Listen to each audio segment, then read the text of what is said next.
Di video kali ini saya akan menjawab beberapa pertanyaan yang sudah saya kumpulkan yang berkaitan dengan proses pengumpulan data melalui penyebaran kuesioner. Silahkan simak video ini.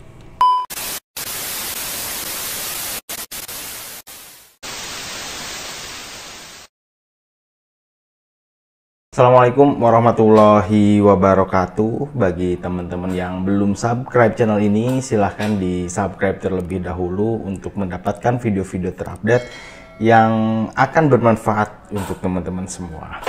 Nah, di video kali ini saya sudah mengumpulkan beberapa pertanyaan yang sering ditanyakan oleh teman-teman semua terkait pengumpulan data atau proses pengumpulan data melalui kuesioner. Apa saja pertanyaannya?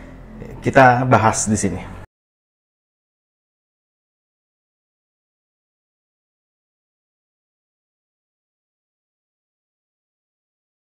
Untuk memberikan satu insentif kepada responden, ini sebetulnya merupakan cara ya agar ada ketertarikan responden mengisi kuesioner kita. Nah, sebetulnya ini tergantung kebutuhan kita. Kalau misalnya kita perlu dan mengharuskan responden untuk diberikan insentif, silahkan. Kalau misalnya tidak, ya gak masalah. Yang jelas data itu harus terkumpul dan ada antusias responden untuk menjawab pertanyaan yang ada di dalam kuesioner. Jadi insentif ini hanya satu tips agar menarik perhatian responden untuk bisa mengisi kuesioner yang dibagikan.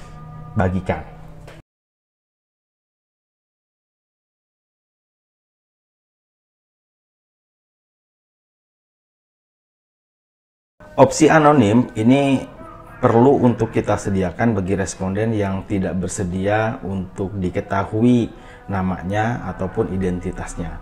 Nah, ini memicu agar responden ini bisa menjawab dengan jujur.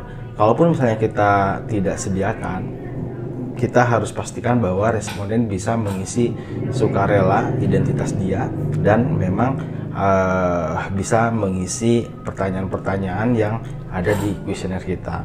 Namun opsi anonim ini adalah opsi untuk memberikan rasa aman kepada responden dan memicu responden untuk bisa menjawab dengan jujur pertanyaan-pertanyaan yang ada di kuesioner kita. Jadi saran saya, sediakanlah opsi anonim jika responden tidak bersedia mengisi identitas mereka. Pengujian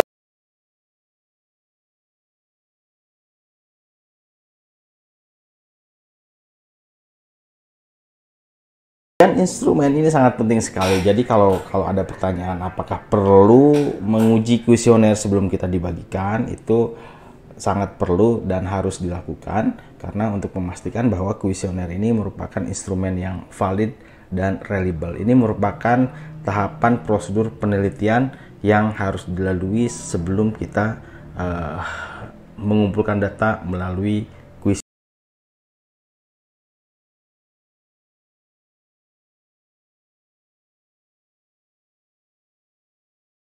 kuesioner. Nah, terkadang jawaban-jawaban responden itu tidak sesuai dengan harapan kita ya. Jadi kita tidak bisa berekspektasi bahwa responden ini bisa menjawab sesuai dengan keinginan kita. Jadi akan ada saja jawaban-jawaban responden yang tidak sesuai dengan harapan kita. Ada beberapa hal yang perlu kita lakukan. Pertama, kita harus memastikan kembali apakah memang kuesioner kita ini benar-benar sudah dicek dari sisi kalimat, tidak ada yang bias, terus tidak terlalu panjang dan tidak membuat responden ini bosan. Kedua, ya coba hubungi kembali responden yang memang dikira jawabannya itu kurang bisa kita harapkan. Ya, jika perlu kita berikan insentif agar dia bisa memberikan jawaban sejujur-jujurnya dan sukarela gitu ya. Yang ketiga, coba cara yang lebih efektif lagi saat menyebarkan kuesioner dan pastikan responden yang kita tuju benar-benar responden yang sesuai dengan kebutuhan kita.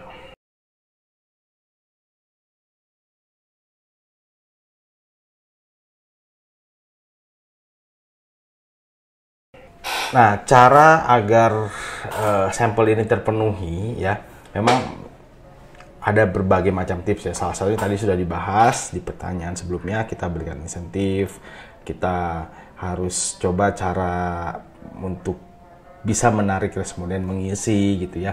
Lalu di dalam kuesioner itu kita pastikan ada rasa keamanan bagi responden dan sehingga dia bisa dengan sukarela dan jujur menjawab pertanyaannya. Target responden itu harus betul-betul kita penuhi, pastikan kita memahami siapa responden kita, di mana mereka dan bagaimana kita bisa mengakses mereka. Nah, kalau misalnya kita tidak tahu di mana mereka, bagaimana cara akses mereka, itu tidak efektif ya. Kita akan mendapatkan data yang tidak akurat, apalagi kalau misalnya kuesioner menyasar kepada responden yang bukan diharapkan oleh kita. Nah, manfaatkan juga platform-platform yang memungkinkan di sana bisa diakses oleh responden kita. Nah, itu adalah beberapa pertanyaan yang sering ditanyakan terkait dengan proses pengumpulan data melalui kuesioner. Mudah-mudahan ini bermanfaat bagi teman-teman semua. Jangan lupa subscribe. Assalamualaikum warahmatullahi wabarakatuh.